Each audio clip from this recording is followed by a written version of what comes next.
पिता नहीं, लाख मूंग की दाल चढ़ाने से सुख समृद्धि की प्राप्ति होती है, और लाख मूंग का दाना चढ़ाने से महाराज ब्राह्मण को 11 ब्राह्मण को खीर का भोजन कराने से घर में सुख और समृद्धि की लगातार वृद्धि होती रहती है।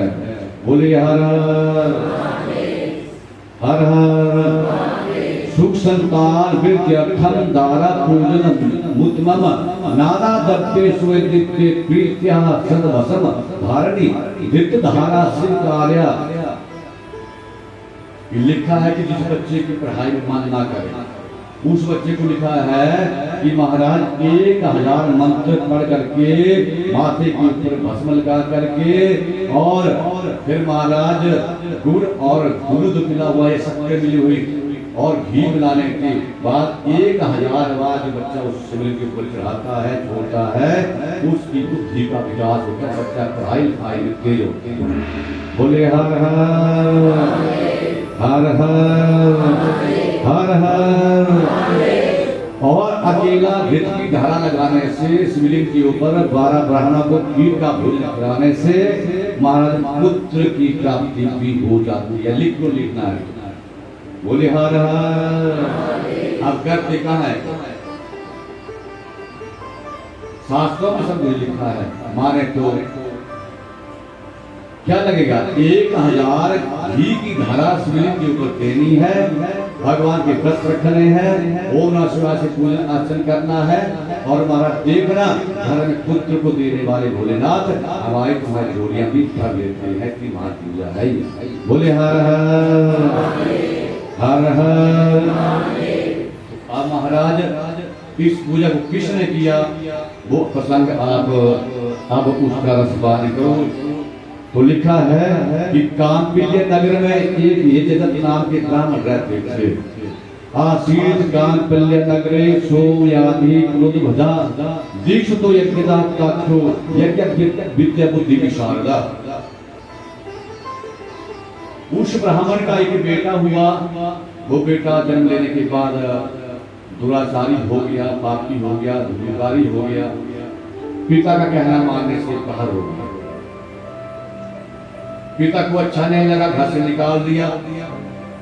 अब उधर उस महाराज ब्राह्मण ने जैसे ही उस बेटे को निकाल दिया तो अब एक दिन महाराज शिव के मंदिर में पहुंच जाता है। कोई भक्त जो है वो पूजा करने के लिए मिष्ठान लेकर के हाथ में जल लेकर के जा रहे थे, पीछे पीछे बैठ गया। अब रात के समय में जैसे सब सो गए, उस मंदिर के अंदर ही कोई सो गया किनारे। तो महाराज अब जब सो गए तो उसे भूख लगी थी, क्योंकि पिता ने निकाल दिया था घर से बाहर कि जाओ आपको यहाँ स्थान नहीं है। अब दर दर में भटक रहा था। अब एक दिन शिवालय की प्राप्ति हुई तो रात को अंधेरे में जैसे वहां से उठा, आगे जाने लगा शिव के भक्तों।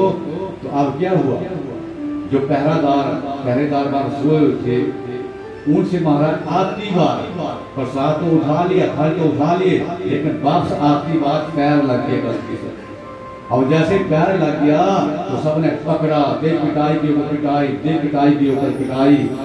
तो उसने उस समय महाराज भगवान भोलेनाथ के शिवलिंग के ऊपर मंदिर में अंधेरा था, क्योंकि उसमें लाइट थोड़ी होती थी, तो उसे तन के बस्ते को जला करके महाराज उजाला किया था। और फिर उस मिठाई को महाराज उस फल को पास से चुराया था। लेकिन इतना होने के बाद भी वो सोए थे, लेकिन आखिरी बार क्या हुआ, पैर लग गया और पकड़ा गया और पिटाई हुई महाराज। अब भगवान शंकर ने कृपा करती कि देखिए इसने तान के ऊपर जो वस्त्र था उसको भी मेरे लिए जला दिया। ये आ गई आरती की बतौरा बात कि जो भगवान के मंदिर में आरती जलाता है उसे क्या मिलता है? भगवान के दरबार का उजाला करना। आरती का मतलब उजाला करना, प्रकाश करना। उसने तन के वस्त्र को जला करके प्रकाश किया, लेकिन हम आरती के द्वारा भगवान के मंदिर में सुबह शाम प्रकाश करते हैं। भगवान फिर हमारे जीवन में प्रकाश करते हैं। ताली बजाएंगे क्या? जोर से बजाओ। तो शिव के भक्तों की आरती तब घुमाई जाती है, आरती तब की जाती है कि सारी शक्ति एक को देवता किया जाती है, दूसरा को हमारे जीवन वैसा ही प्रकाश करके चले जाते हैं। बोले हर हर अंतिम समय आया, उधर से यम के दूत आगे, उधर से भगवान के दूत आगे, दोनों में झगड़ा और झगड़े में रगड़ा और रगड़ा में बोलो तगड़ा, बोले हर हर। मतलब धर्मराज को आना पड़ा है छुड़ाने के लिए। तो धर्मराज ने जैसे आकर के देखा तो उसने क्या उन भक्तों को लेकर के गले में यही रुद्राक्ष की माला धारण कर रखी थी और त्रिपुंड लगा रखा था। धर्मराज ने आकर के कह दिया, हे दूतो, जिसके गले में ये माला हो, त्रिपुंड हो, आप उसे नहीं ले जा सकते। बोले हर हर हर हर। छोड़ दिया। अब दूसरा जन्म हुआ महाराज। तो पहले जन्म में कुछ शिव मंदिर जाने से बुद्धि साफ हो गई थी, ज्ञान आ गया था। तो अब दूसरे जन्म में महाराज कलिंग राज अर्जुन का पुत्र हुआ। किसका? कलिंग राज राजा हुए कलिंग देश के, अर्जुन जिनका नाम हुआ, अर्जुन का पुत्र हुआ। और वहां पर उसका नाम दम पड़ा। क्या पड़ा जी? दम। तो उस समय में उसे ज्ञान था कि मैंने पिछले जन्म में भगवान के शिवालय में दीप दान किया था, वस्त्र जला करके। तो भगवान ने इस बार उसे और बुद्धि अच्छी दे दी, उसका और अच्छा श्रृंगार कर दिया। कैसे? जैसे एक टेलर होता है ना, वो शाम को मान लिया कोई वस्त्र सिलाई करने के लिए काट दे, आधी सिलाई उसकी कर दे, दुकान बंद करने का समय हो जाए, अगले दिन सुबह झाड़ू लगाएगा, पोछा लगाएगा, फिर धूप ज्योति करेगा, उसके बाद क्या करेगा बोलो? उसके बाद उसी वस्त्र की सिलाई करेगा जो पिछले दिन छोड़ दिया था, है कि नहीं? नया फिर पकड़ लेगा, उसको पूरा करेगा पहले। तो पिछले जन्म की महाराज भगवान ने भक्ति देखी और इसे अब राजा बना दिया। पिता चले गए और ये राजा बन गया। इतना श्रृंगार भगवान करते हैं। राजा बन गया और अपनी प्रजा में घोषणा कर दी कि आज के बाद गरीब प्रजा में छोटा बड़ा भाई बंधु जितने भी है, सब शिव के मंदिर में जाकर के ज्योति जलाएंगे, दीप दान किया करेंगे। बोल शंकर भगवान की।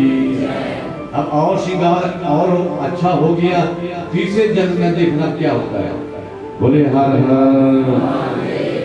ब्रह्मा जी नाथ से कहते हैं, सूर्य 88,000 ऋषियों से कहते हैं कि तीसरे जन्म में जब पाद्यम नाम कल्प के समाप्त होते ही मेघ नाम कल्प शुरू हुआ, तो उसमें महाराज वो कुबेर के रूप में जन्म लेता है। किसके रूप में?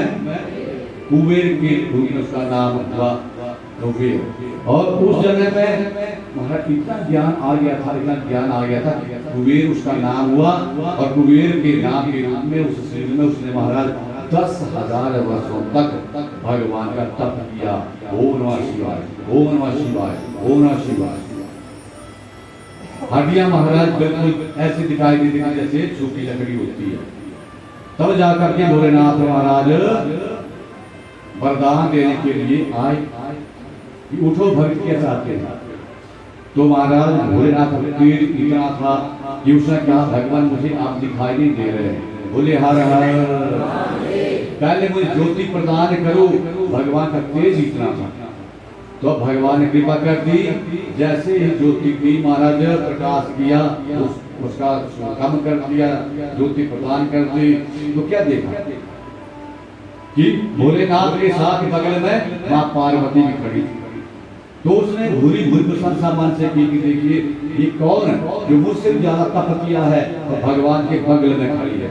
बोले हर हर हर हर। तो वो तो भूरी भूरी प्रशंसा कर रहा था। माता पार्वती ने देखा कि मुझे गलत दृष्टि से देख रहा है और साफ दे दिया और कहा कि तेरी एक आंख फूट जाए। बोले हर हर। अब ज्योति चली गई। भगवान को पता लगा। भगवान ने पार्वती से कहा, देवी आपको गलत दृष्टि से नहीं देख रहा था, लेकिन ये आपके तप का महाराज मान सम्मान कर रहा था कि इतनी भक्ति करने वाली ये माता कौन है। तूने कैसे इसे साथ दे दिया। अब भगवान के कैसे दोबारा महाराज इसे अपना पुत्र मानो। बोले हर हर। ये आपका पुत्र होगा। तो महाराज पार्वती को जब समझाया तो आज के बाद शिव ने भी और पार्वती ने भी उसे अपना बेटा बोलो। और वही अब क्या बन गया, कुबेर नाम से भगवान के खजाने का मालिक, धन देने वाला मालिक। तभी तो शिव गणों में कुबेर की पूजा होती है, और कुबेर जो है हम सबको धन देते रहते हैं। भोलेनाथ के खजाने के मालिक बन गए। क्या बन गए? किस जन्म में? तीसरे जन्म में जाकर के। पिछले काल भी कथा ऐसी आई थी कि अगर भक्ति करते हैं तो लगे रहो लगे रहो लगे रहो, कभी ना कभी भोलेनाथ कल्याण करेंगे करेंगे। कोई भी तीसरे जन्म में क्या बन गया? बोलो अब। खजाने का मालिक भगवान ने बना दिया कि आज के बाद पार्वती आपका बेटा है, इसे बेटा स्वीकार करो, और हमारे खजाने का मालिक की दृष्टि आंख भी ठीक कर दो। बोले हर हर। तो इस तरह महाराज दीपदान करने से महाराज आज वो भगवान के खजाने का मालिक बन गया। बोलिए हर हर हर हर।